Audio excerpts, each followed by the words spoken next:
ili basi linalotoka Mbeya na ile lori la sukari ndio wamegongana. Lakini ukiangalia hali ilivyokuwa ni kwamba dereva wa lori la sukari lilimshinda, ndio likaja kumgonga mwenye basi, kwa sababu inavyoonekana ni kama vile ile container la sukari kama vile lilitoka likadondoka. Sasa dereva katika kukwepa huyo basi katika kuikwepa ile lori ndio kawa ile container amegonga container. Kwa hiyo yeye kugonga uso kwa uso ni kwamba aligonga container ile, alipopiga ile container ndio basi kama mlivyoiona. Lakini ile gari la sukari sasa, kwa sababu ilikuwa na kasi, dereva ndio likamshinda likaja kutumbukia huko kwenye daraja ile. Sasa asubuhi hapa ndio tumekutana na hii lori ambayo ilikuwa inatoka Dar mjini Morogoro inaelekea Mbeya. Kwa hiyo inaposemekana ilifeli hapa, ikateleza ikakwangua. Kwa hiyo container ndio ikabaki barabarani. Huyu bwana mwenye basi wakati anatoka chini ndio akakutana na container moja kwa moja hapa, ikabidi aivae.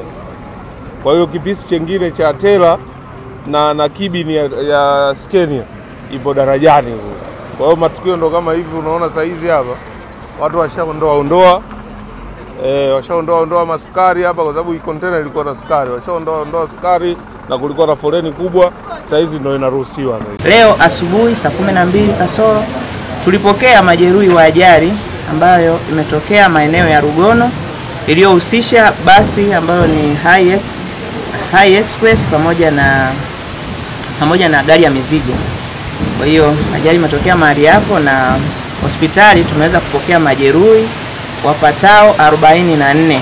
Kati ya hao watu wazima ni 37 na watoto ni 7. Kwa upande wa watu wazima, wanaume ni 19, wanawake ni 18. Na kwa upande wa watoto hao 7, wanaume ni 2, wanawake ni 5. Uchunguzi wa awali umebaini kuwa chanzo cha ajali hiyo ni uzembe wa dereva wa lori kushindwa kulidhibiti gari lake na kupoteza uelekeo kisha kuligonga basi. Yeye huyu alikuwa anashuka anatokea Morogoro anakwenda uelekeo wa Iringa. Eneo lile lina mteremko, kwa hiyo ameteremka akashindwa kulimudu lile gari. Lile gari limeyumba na ile container ambayo kwa amebeba juu pale ikachomoka ikachimba chini kwenye barabara pale, baadaye kaja ikapamia lile basi. Dereva wa basi amejitahidi kulikwepa lile container, lakini na kama utaona amekwenda pembeni kabisa ya barabara pale akijaribu kukwepa, lakini amegongwa na ile engo sasa ya lile container na kusababisha vile vifo vya watu ambao nimewataja hapo.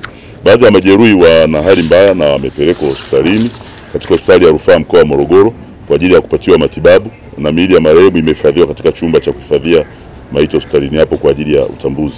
Sasa hivi aliyetambuliwa ni yule dereva tu wa basi, lakini wengine wanaendelea kutambuliwa kadri muda ambavyo unazidi kwenda.